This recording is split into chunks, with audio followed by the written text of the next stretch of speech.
Good morning, good afternoon, good evening, whenever you're watching this. My name is Nick, and I wanted to talk to you about a little rant that I started with my wife last night.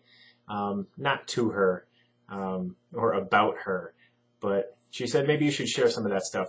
And I don't know if it's necessarily related directly to network marketing.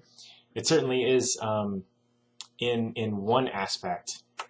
But I wanted to talk about the changes that have occurred from the previous generation, like the baby boomers, to our generation, whether it's X or Y or millennials or whatever you're calling it, right? I'm 35, so wherever you're in there.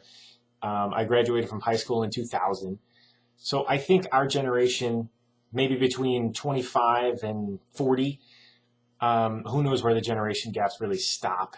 But there has been a significant shift from the industrial age in the 20s up through the end of World War II to the information age, which kind of started in the 80s, to what we're going through now. And I don't know if they call it the information age still, but information changes so fast now that it's probably something even different than that. But my point is the way that the baby boomers were taught from their parents, our grandparents, was the standard stuff that we all heard in school. And I'm talking about, we heard this in school from our parents because that's what they were doing. Go to school, because a lot of their parents, our grandparents, didn't, right? Colleges weren't big around them. They went to either tech schools or they learned on the job, or they went into the family business, right? Go to school, which is past high school. Some of those families even said go to school because they wanted to finish their high school education, which is the first thing, right? Go to school, get a good job, right, with a good company. And the later, most recently, even when I was coming out of high school, you started hearing things like a good job has good benefits, not necessarily the salary, but the things that you were getting, right? Good insurance. Those are the things that you were looking for in a job. Rarely did I hear any of my friends' parents or counselors or teachers say, look for a company that's established or been around for a while or is doing these things correctly. Like if you were working for Enron in the late 90s into 2000s, even though that company had been around for 100+ years, did that work out? No. A lot of people got crushed, not just the people in the stock market, but think of all the thousands of people, maybe even tens of thousands of people that were working at that firm. They didn't think they had a bad job. They thought they had a good job, right? There used to be big 7 accounting firms. Not anymore. So that model, what I was ranting about was that model doesn't work, but it's still being proliferated in our conversations, both at home, at school, at work. I really believe, because people are still talking, mainstream media is still talking about IRAs, 401ks, saving, invest for the long term.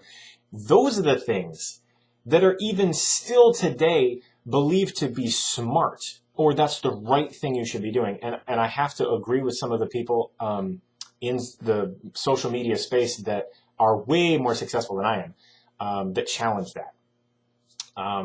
That saving and spending less and investing for the long term, diversifying a portfolio is the right thing to do. And I just disagree. It's not going to get you. Now, here's the thing. If you want to really live a safe, secure, comfortable life, which is what a lot of us shoot for at the bare minimum, right? If we really ratcheted our standards or our desires back from what we were thinking about in grade school and high school, the things that we wanted to be, the cars we wanted to have, the places we wanted to go, right? The life we wanted to live, we really ratcheted that back. I did that for a while. I don't anymore. You really got to expand your thinking. It's not limited here. You can ask for whatever you want. God is not going to be stingy with you, but you have to ask for it. That's a topic for another video. But so instead of saving, instead of being secure, let me go back to that. A safe, secure, comfortable existence doesn't come from one job anymore, right? The average time somebody's in a career now at our age, I think it's dropped below 7 years, and it used to be 30+, right? So, and companies aren't being loyal to their employees anymore, not just with the offshore type stuff, but you've seen people get laid off, retired, and given early settlements or severances before they were planning to retire. And you're seeing retirement, pensions, and other disbursements from legacy employees get cut. So what am I trying to say here? If you're in the position where you believe you're safe and comfortable, I want you to quantify that with, if you lost your job today or had to move because your company either downsized, went out of business, restructured, got bought out, not your fault. Like, there was no writing on the wall. You had no idea whatsoever. Maybe your department just got merged with somebody else. Like, if you couldn't work tomorrow at that same position, how long could you survive at your current standard of living? That's wealth. Now, if you have that cash liquid someplace where it wouldn't affect your quality of life for 3, 6, 9, 12 months, then you've got a lot of cushion, but you are way, way above where most people in this country are. I think the savings rate is still negative, which means more people are spending more than they're earning still. But savings is still not going to do it. That's the only security, true security, you can actually have. It's either a business that's recession proof, right? And does that exist? Or cash liquid in the bank to pay for whatever you need to pay for while you go get more income. And so my rant, this one is much longer than the one that I was talking about with my wife last night. The rant is, because things have changed, we have to change. And that's not go get a different job or go get a second job or go get a third job to be more secure, put away more money in the bank to be safe. No, what I'm talking about is, instead of trying to save more and spend less, bring our expenses down, go earn more. That's what this economy, that's what this age, that's what this opportunity now allows everyone to do.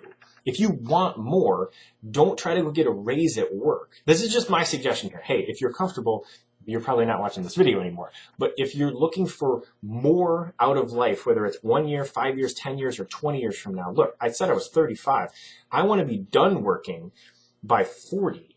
Say nothing about 55 or 67, which is when Social Security benefits won't be there for you, right? Those of you who are my age, you're looking at that thing. You've been earning for what? 18 to 35, almost 18 years. You've been looking at that thing that comes every year, right? Here's what your benefits are going to be. But they actually tell you in that pamphlet, any of you have read through this thing? They tell you that it's not going to be funded when we're 67. There's just not going to be any money. Not enough people are putting in that are taking out. And for the next 20 years, gone. I'm sorry, 20 years, 35 to 67, 32 more years. Not a chance.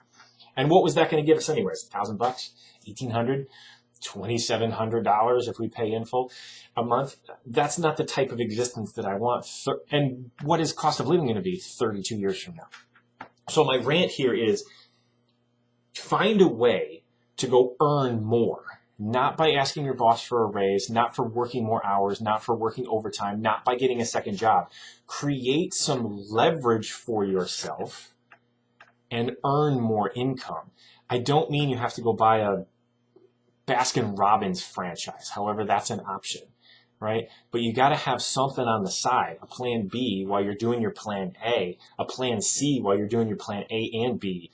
But these things, this plan B, start thinking about something that you can do right one time and then continue to get paid for it. That's not what a job does. A job only pays you when you go there. And so that's the tie into network marketing. Obviously, I endorse network marketing. I heard Grant Cardone endorse network marketing on a video the other day because he was talking about selling.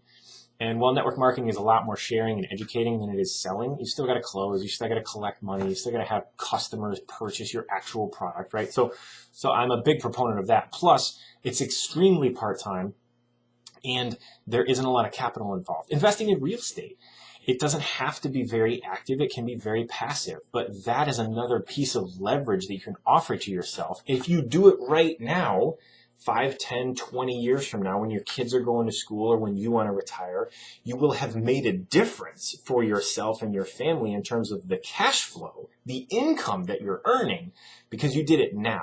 But if you just work for the next 20 years, you're putting all of your eggs into that retirement, that savings, that pension, if pension even exists anymore, right? It's defined contribution plans, not defined benefit plans. If you know what I'm talking about, there's a big shift there.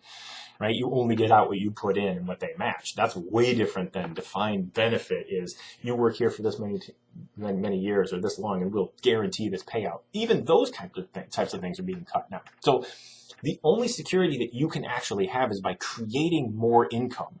Make yourself more valuable to the marketplace. It doesn't mean sale. It doesn't mean sales. But for those of you so inclined, by all means, go into sales. So I hope this rant has struck a chord with you, because it's not just the go to school, get a good job so you can work at a company and get your 2 weeks off and get your benefits and then have your 2.5 kids, white picket fence, and the American dream. That's not working anymore. It's not save, invest for the long term, diversify your portfolio. Those things don't work if you want to have actual security for yourself and your family. You just need to create more income. It's very, very simple. Instead of focusing on spending less and saving more, just focus on earning more. And then the next topic past earning more is keeping more of what you earn, right? But there are a couple of great books, The Richest Man in Babylon, really short, you can read it in a night, that talk specifically, very specifically about what to do when you earn money. $1, you can teach it to your kids. You can teach it to your 5-year-old in probably 2 dinner time conversations. I highly recommend that one. But I want to challenge your thinking. If you're still, like I am, still operating in that mindset of I should spend less, how can I cut my expenses, how can I save more, how can I invest in these little things here? Go earn more. Go increase your earning power. And if you have your 9 to 5 or your 8 to 7 salaried gig, or even if you're working overtime, 60, 80 hours a week, this is still something, a plan B. And you don't have to do it right now. It doesn't have to cost $100,000. You don't have to go to get a loan from the bank. It could cost $30. You could start a shop on Etsy. Look, there are tons of ideas out there, but find for you what it is that you are inclined to want to spend more time doing. It doesn't have to be drudgery. It doesn't have to be unfun, but instead of watching Netflix, or instead of, playing pickup football, instead of watching another movie, you could be spending some time at least planning or thinking about some options for yourself that could turn into a plan B, so that you give yourself choices in the future. And you can be like the Boy Scouts, be prepared, right? Cash flow, earning potential, income increases are the things that allow you to be prepared for what happens in the future. None of us can predict it, even though we have this goal that we're shooting for and we're striving for those things. But the more decisions you make now that can compound on themselves into the future, because we don't have a huge amount of cash sitting in the bank, the compound interest isn't going to help us for the next 20 or 30 years. Warren Buffett has got that figured out and taken care of. He's been doing it since the 60s, though. So we need to start now, and compound interest and compound effort needs to be leveraged somehow. Don't just work for the next 20, 25, 30 years and just have that portion of your paycheck put away into your 401k, because even that's passive investing, right? Still dependent on the stock market. What if that happens again 30 years from now, right before you retire? It could happen. Be prepared, create income potential, create cash flow, create opportunities for yourself and your family, so that those are the things, your skills, the value you bring, are the things that will protect you and make you guys prepared for the things that happen either in your life or your family's life. Hey, I hope nothing ever bad happens to you. I hope you can work at that career for the next 32 years and Social Security is around. I hope all those things are true. But if they're not, are you doing something now to prepare yourself for it? Hope I got in your head a little bit today. Hope I provided some value. If so, let me know, and we'll talk on the other side. Also, football season, go 49ers. This is a casual Friday. I know it's been a rough couple of years, but I grew up in the Bay Area watching Montana and Rice and Roger Craig, so I'm looking forward to seeing what they're going to do this year. Rock on, guys. We'll talk to you later.